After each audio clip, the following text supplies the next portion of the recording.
وَلَا تَحَاضُّونَ عَلَى طَعَامِ الْمِسْكِينِ، اور آپس میں ایک دوسرے کو مسکین کے کھلانے کی رغبت نہیں دیتے۔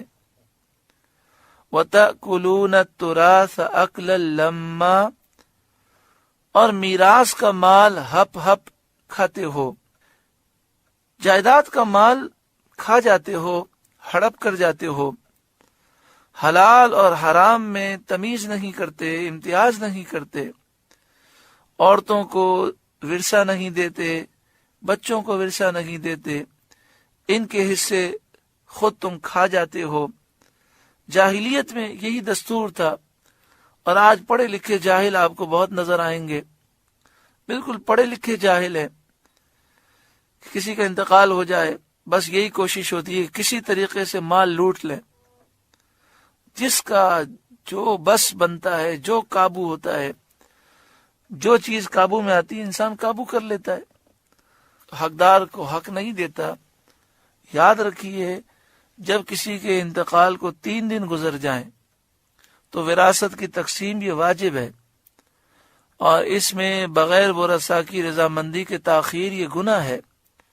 آج سالوں سال گزر جاتے ہیں، اگر بڑے بیٹے کا قبضہ ہے جائیداد پر تو وہ وراثت تقسیم کرنے کی تیار ہی نہیں ہے، بہنوں کو وراثت سے محروم کیا جاتا ہے، اور اگر بہن مطالبہ کرے تو کہتے ہیں بڑی ذلیل عورت ہے، باپ کے مرنے کا انتظار تھا اب مال کا مطالبہ کرتی ہے۔ اس طرح کی حرکتیں اللہ کے غضب سے نہیں بچا سکتی۔ اللہ تعالی ہر ایک کو عقل سلیم عطا فرمائے۔ یاد رکھیے وراثت کی تقسیم میں 1 روپے کی غلطی ہو جائے تو یہ 1 روپیہ حرام کا دنیا بھی برباد کر دے گا اور آخرت بھی برباد کر دے گا۔ اللہ تعالیٰ محفوظ رکھے۔ وَتَأْكُلُونَ التُّرَاثَ أَكْلًا لَمًّا، اور میراث کا مال ہپ ہپ کھاتے ہو۔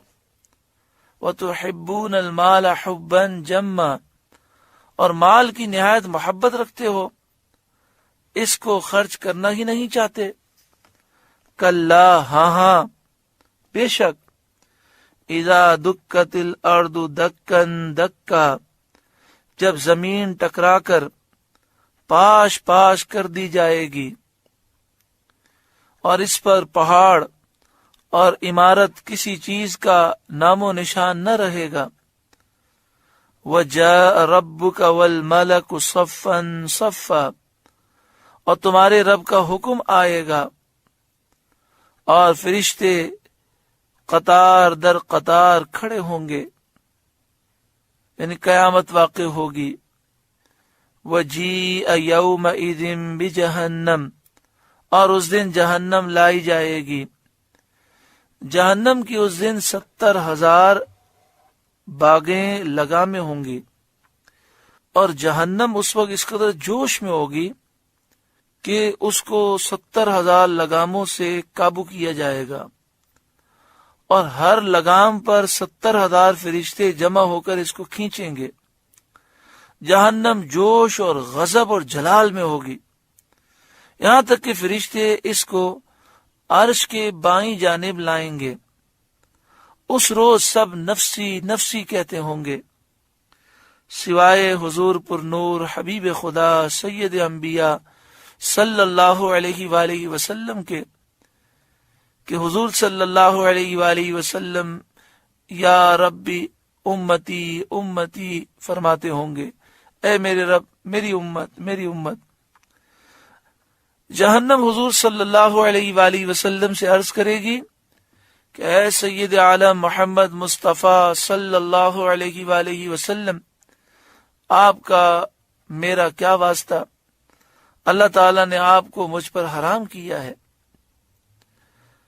وَجِيءَ يَوْمَئِذٍ بِجَهَنَّمَ، اور اس دن جہنم لائی جائے گی۔